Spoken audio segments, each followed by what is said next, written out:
मेरे दोस्तों, बहुत बड़ी खबर आ रही है। हज़रात मोहतरम, ईरान पर दोबारा से हमले की तैयारी हो रही है। इजराइल को बहाना चाहिए होता है कहीं भी नरसंहार और ज़बरदस्ती जंग छेड़ने के लिए। इजराइल की वॉर कैबिनेट मिनिस्ट्री इस वक्त बात कर रही है कि ईरान पर दोबारा से हमला किया जाए। मैं इस रिपोर्ट में आपको एक एक बारीक चीज़ बताने वाला हूँ।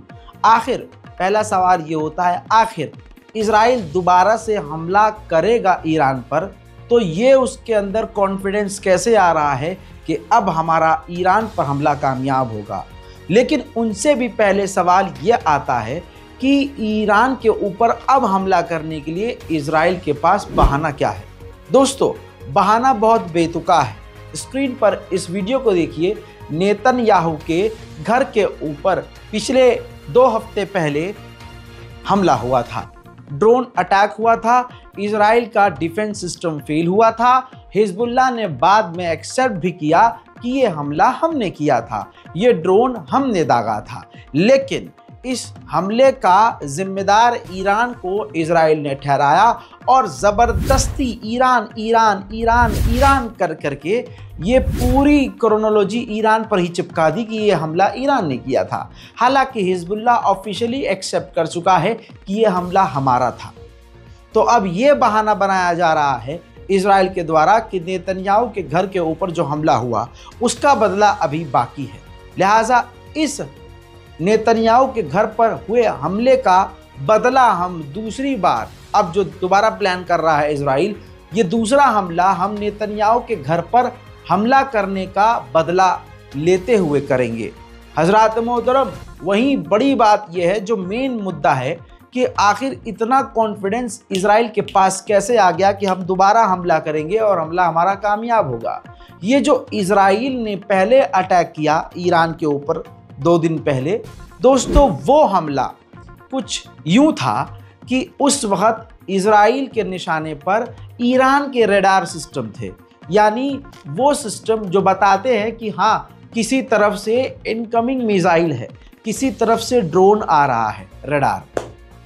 उन रडार्स को इजराइल ने निशाना बनाया और इजराइल के खिलाफ जो रडार ईरान के काम करते हैं वो डैमेज भी हुए, जिसके बाद इजराइल को ये रिपोर्ट मिली कि हाँ, उन रडार सिस्टम को ठीक करने में ईरान को अभी समय लग जाएगा। यानी अगर इस वक्त कोई और हमला इजराइल ईरान पर करता है तो ईरान को हमले की जानकारी और रडार और मिसाइल और ड्रोन की जानकारी रडार सिस्टम के द्वारा नहीं मिल पाएगी, क्योंकि रडार अभी ईरान के ख़राब हैं, जो मेन रडार्स हैं। इस वजह से इजराइल अब सोच रहा है कि इसका फ़ायदा उठाया जाए। हजरात, दूसरी रिपोर्ट में यह भी कहा जा रहा है, जो अब रिपोर्ट आई है 3-4 दिन बाद, कि ईरान के न्यूक्लियर पावर प्लांट पर भी इजराइल ने हमला किया था, लेकिन इजराइल उसको कह नहीं सकता और ईरान उसको मान नहीं सकता। दोनों ही पार्टी नहीं मानना चाहेंगी, क्योंकि अमेरिका ने कहा था और दुनिया भर ने इजराइल से कहा था कि ईरान के न्यूक्लियर पावर प्लांट पर हमला मत कीजिएगा, और इजराइल को वादा किया था अमेरिका ने कि अगर आपने ये मेरी बात मानी तो मैं आपको, यानी अमेरिका आपको एयर डिफेंस सिस्टम थार्ड देगा। तो थार्ड पहले से ही इजराइल को मिल चुके थे, तो अब जानबूझकर उसने ये एक्सेप्ट नहीं किया कि हमने न्यूक्लियर फैसिलिटी पर हमला किया, और ईरान दूसरी तरफ एक्सेप्ट भी नहीं कर सकता कि उसके यहाँ न्यूक्लियर फैसिलिटी पर हमला हुआ, वरना उनके लोगों का जो कॉन्फिडेंस है वो टूटेगा। ये सच्चाई है, बिल्कुल न्यूट्रल होके बता रहा हूँ। आप इसको न्यूट्रल होके रणनीति के हिसाब से समझने की कोशिश कीजिएगा, तभी आपको खबर समझ में आएगी। अब दोस्तों, मामला ये है कि तैयारी चल रही है कि इजराइल ईरान पर हमला करेगा। उधर ईरान भी पूरी तरह से तैयारी तेज कर रहा है कि अगर ऐसी स्थिति में इजराइल या अमेरिका कुछ करते हैं तो उसे क्या करना है। मेरे दोस्तों, आइए मैं आपको सैटेलाइट की बिफोर आफ्टर की ईरान की तस्वीर दिखा रहा हूं। देखिए, 15 किलोमीटर दूर अहवाज के इलाके से, ईरान में एक एरिया का नाम है अहवाज, उससे 15 किलोमीटर दूर मैदान में ईरान का एक खतरनाक रडार सिस्टम है जो किसी भी हमले को आइडेंटिफाई पहले से कर देता है। अब आप इसमें जो मूवमेंट देख रहे हैं, जो आप GIF के तौर पर देख रहे हैं, ये बिफोर आफ्टर है। इजराइल ने इस रडार को हिट किया था और इजराइल के इस हमले में ईरान का रडार सिस्टम डैमेज हुआ है। उधर एक और ख़तरनाक बात यह है कि ईरान के जो ज़्यादातर बड़े लेवल के रडार हैं, जो काफ़ी दूर से ही इनकमिंग मिसाइल को पकड़ लेते हैं और पता लगा लेते हैं, लगभग वो तमाम रडार सिस्टम डिसेबल्ड हैं, बंद हैं। जो ईरान ने खुद शॉर्ट रेंज के रडार बनाए हैं, सिर्फ वही इस वक्त काम कर रहे हैं। उधर इजराइल की डिफेंस मिनिस्ट्री के द्वारा कहा गया है कि ये जो हमने ईरान के ऊपर हमला किया है, इससे बैलेंस हो गया है सब कुछ और चीज़ें बदल चुकी हैं। ईरान अब बहुत ज़्यादा एग्रेशन नहीं दिखा सकता है, क्योंकि उसको पता है कि उसके डिफेंसिव काफ़ी कमज़ोर है। ईरान के जो 5 जवान मारे गए इजराइल के हमलों में, उनके जवानों के आखिरी रसूमात को आप देख सकते हैं। ईरान के अंदर ये छुपी हुई बात नहीं है। सवाल अब उन लोगों पर है जो बार बार यहाँ के उलमा, खासकर शिया समुदाय के उलमा, ये साबित करने में लगे थे कि ईरान को खरोच भी नहीं आई है। इसीलिए ईरान के ही supreme leader Ayatollah Sayyid Ali Khamenei ने कहा भी था जुमे में कि ना इस हमले को बड़ा करके बताना चाहिए, ना हमले को छोटा करके बताना चाहिए। ईरान की तारीफ में बहुत सारे लोग ऐसे हैं जो ज़बरदस्ती जो ईरान का नुकसान होता है वो भी नहीं बताते हैं। हालांकि ये बात गलत है बकौल आयतुल्लाह सैयद अली ख़ामनाई। तो इस चीज़ को हम सबको याद रखना होगा। मेरे दोस्तों, अब खुद ही आपने ये विजुअल देख लिए हैं कि ईरान में जो लोग शहीद हुए हैं, उनके जनाजे में पूरा ईरान उमड़ आया है। और यहाँ बैठे हुए कुछ लोग कह रहे थे हमारे ईरान में रहते हैं, बच्चे पढ़ते हैं, मेरी फियांसे वहाँ पढ़ती है, वो बता रही है कुछ नहीं हुआ है, एक खरोच भी नहीं आई है। अब क्या हुआ, मुंह पे पड़ गया जूता। कभी भी अपनी ही तारीफ में और अपने महबूब की तारीफ में, अपने आशिक की तारीफ में ऐसे फर्जी तारीफ भी नहीं करनी चाहिए, बेइज्जती होती है। वहीं ईरान का एक शहर है अबदान। पहले मैं आपको बिफोर तस्वीर दिखा रहा हूँ। ये देखिए ऊपर आपको यहाँ पर कोई डैमेज नहीं दिखेगा, लेकिन आप ये देखिए 25 तारीख की फ़ोटो दिखाई है मैंने अबदान ऑयल रिफाइनरी की। अब ये 27 अक्टूबर 2024 की आप BBC की ये सैटेलाइट इमेज देखिए, जिसमें अबदान की इस ऑयल रिफाइनरी पर आपको डैमेज नज़र आ रहा है। सैटेलाइट इमेज है, बहुत क्लियर आपको नज़र नहीं आएगा, लेकिन यहाँ पर ईरान ने एक्सेप्ट भी किया है हल्के फुल्के कि हाँ हमारी कुछ कुछ जगह पर हल्का फुल्का डैमेज हुआ है। तो ये सैटेलाइट इमेज आप देख सकते हैं। अब अमेरिकी अखबार वॉल स्ट्रीट जर्नल के मुताबिक जो ईरान रशिया को लगातार मिसाइलें दे रहा था, अब वो मिसाइल बहुत सही समय पर नहीं ईरान दे पाएगा रशिया को, वो डिले होगी, क्योंकि ईरान के ऊपर खुद ही इस वक्त हमले होने की संभावना है और ईरान की मिसाइल बनाने वाली फैक्ट्रियों के आसपास भी इजराइल के कुछ हमले हिट हुए हैं, जिसकी वजह से उसकी प्रोडक्शन में कमी आई है। अब मेरे दोस्तों, भले ही थोड़ा मोड़ा नुकसान हुआ है, लेकिन इस थोड़े मोड़े नुकसान पर नेतन्याहू बहुत कूद रहे हैं। नेतन्याहू ने कहा है कि हमने ईरान के हाथ ही काट दिए हैं।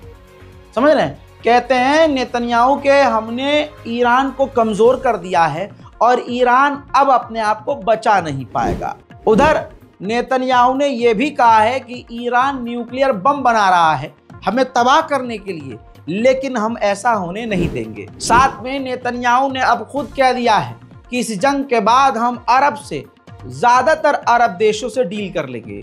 यानी अगर एक देश का प्रधानमंत्री इतना बड़ा ऐलान कर रहा है तो इसका मतलब ये है कि अंदर खाने ये अरब देश से बात पहले से इनकी चल रही है।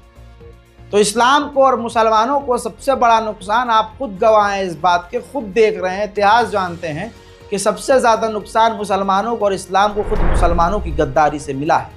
वहीं मेरे दोस्तों, इराक ने भी UN में इजराइल की कंप्लेंट दाखिल कर दी है और कंप्लेंट में कहा है कि इजराइल ने बिना हमारी परमिशन के ईरान पर हमला करने के लिए हमारे एयर स्पेस का इस्तेमाल किया है। मेरे दोस्तों, ईरान के ऊपर भले ही ये लिमिटेड हमला था, बहुत छोटे छोटे हमले किए हैं, लेकिन इस हमला होने से पहले और हमले होने के बाद ऑयल के जो प्राइस है वो गिर गए हैं। महंगा होने के बजाय और सस्ता हो गया है, क्योंकि मानना ये था कि इजराइल हमला करेगा तो तबाही मच जाएगी, लेकिन ऐसा कुछ हुआ नहीं। खोदा पहाड़ और निकली चुईया वाला ये हिसाब हुआ है। वहीं ईरान के डिप्टी आर्मी चीफ ने कहा है कि ईरान के ऊपर 600 मिसाइलें इजराइल ने दागी थी, हमने लगभग ज़्यादातर सभी को रोक दिया। यानी रजाग्राफी, यानी आपके इस छोटे भाई की बात सही साबित हुई है ना, मैंने खुद बता दिया था 2 दिन पहले। अब आइए डिप्टी आर्मी चीफ को सुनिए।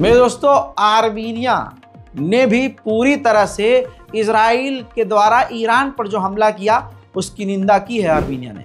उधर इराक के लड़ाकू संगठन कतायब हिजबुल्लाह ने धमकी दी है कि अमेरिका ने जो एयर स्पेस इस्तेमाल होने दिया और इजराइल की पूरी मदद की ईरान पर हमला करने के लिए, अमेरिका को इसकी भारी कीमत चुकानी पड़ेगी। मेरे दोस्तों, ईरान के जो 5 जवान शहीद हुए हैं उनके घर वालों ने यूएन के चीफ एंटोनियो गुटेरेस को चिट्ठी लिखी और मांग की है कि इजराइल ने जो हमारे लोगों को मारा है, आप इंसाफ कीजिए और इजराइल को सजा दीजिए। मेरे दोस्तों, अभी भी ईरान पर हमले का खतरा मंडरा रहा है।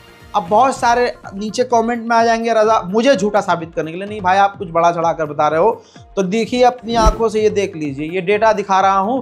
ईरान अपनी सिक्योरिटी के लिए लगातार अपने आसपास के इलाकों में जासूसी ड्रोन उड़ा रहा है, नजर रखने के लिए कि कोई ऐसी हरकत अमेरिका के कुत्ते या इजराइल के जानवर ना करें या इजराइल ना करे, क्योंकि ईरान को पता है कि हमले का खतरा है। जब पब्लिक में आपको और मुझ जैसे इंसान को सब कुछ पता है कि ईरान के खिलाफ क्या कर सकता है इजराइल, तो क्या ईरान को नहीं पता होगा? ईरान के पास भी तो भाई इंटेलिजेंस है। इस साल लगभग 92 कार्गो जहाज भर के इजराइल ने हथियार भर के 92 कार्गो जहाज अजरबैजान भेजे हैं। इसीलिए ही तो अजरबैजान से बुरी तरह से ईरान चिढ़ता है। और अजरबैजान भी कोई मुसलमानों का सगा नहीं बल्कि यहूदियों का ही साथी है। इजराइल का एयरबेस मौजूद है, मिलिट्री बेस मौजूद है अजरबैजान में। 92 कार्गो जहाज इस साल में पूरे भर के हथियार इजराइल ने अगर अजरबैजान भेजे हैं तो लड्डू पेड़े बनाने के लिए तो नहीं भेजे होंगे। उस अजरबैजान के भी बेस से वो कहीं ना कहीं और ख़ासकर ईरान पर हमला करने की प्लानिंग कर ही रहा होगा। वहीं मेरे दोस्तों, 62% यहूदी इजराइल के ये मानते हैं और ये चाहते हैं कि ईरान के न्यूक्लियर पावर प्लांट को, सिस्टम को ख़त्म कर देना चाहिए। ये खौफ है और डर अच्छा है इनका। मेरे दोस्तों, इजराइल के चैनल 12, ये नीचे वाली लाइन देखिए, ये नीचे लाइन में ब्रेकिंग न्यूज़ में चला रहे हैं और बता रहे हैं कि ईरान के supreme leader Ayatollah Sayyid Ali खामनाई ने ऑर्डर दिया है अपनी सेना को कि इजराइल पर कार्रवाई करो, हमला करो। तो मेरे दोस्तों, दूसरी तरफ ईरान ने एक बड़ा कदम उठाया और मोटोरोला के मोबाइल फोन्स और डिवाइसेस को बैन कर दिया है, क्योंकि इन डिवाइसेस के जरिए इजराइल ईरान पर अटैक कर सकता है और इसका इस्तेमाल जासूसी के लिए भी कर सकता है। फिलहाल इस ईरान स्पेशल रिपोर्ट में अभी तक के लिए इतना ही। चैनल को सब्सक्राइब कीजिए, रजाग्राफी अनस्क्रिप्टेड आप देख रहे हैं, और ज़्यादा से ज़्यादा इस वीडियो को शेयर कीजिए और दुआ कीजिए कि पूरी दुनिया में शांति, अमन, चैन आए और पूरी दुनिया में जंग खत्म हो जाए। मैं हूं रजा और आप देख रहे हैं रजाग्राफी अनस्क्रिप्टेड। जय हिंद।